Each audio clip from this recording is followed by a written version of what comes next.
نماز کے بعد 40 بار یہ 2 آیات پڑھو، اللہ راضی ہو جائے گا، جو مانگو گے ملے گا انشاءاللہ۔ محترم ناظرین، فرمان الہی ہے صبر اور نماز کے ذریعے اللہ پاک سے مدد طلب کرو۔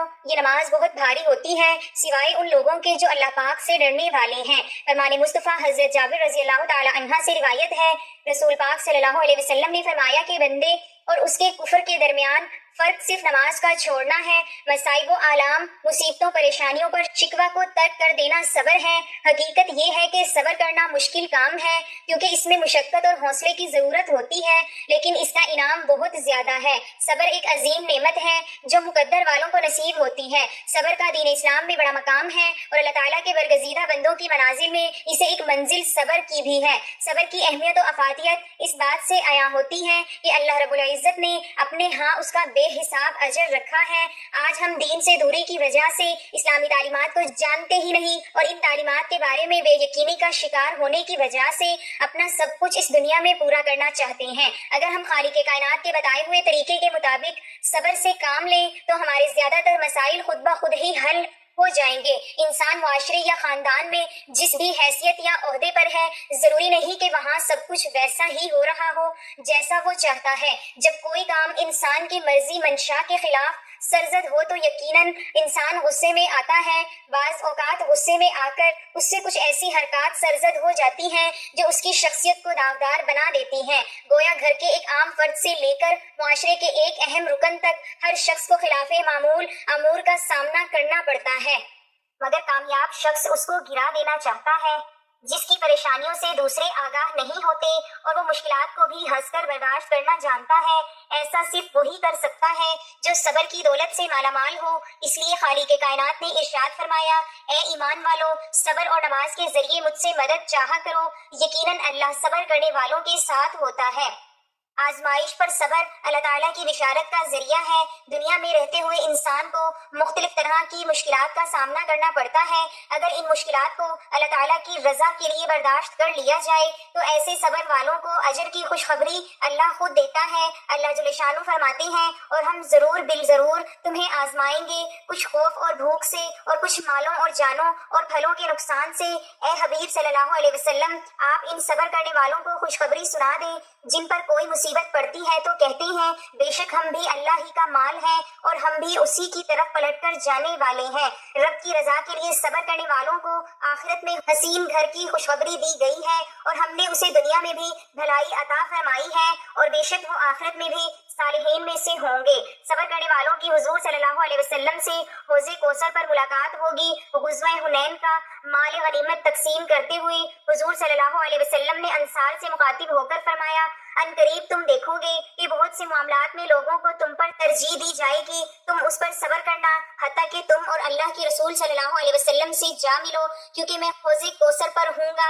انصار نے کہا، ہم ان قریب صبر کریں گے۔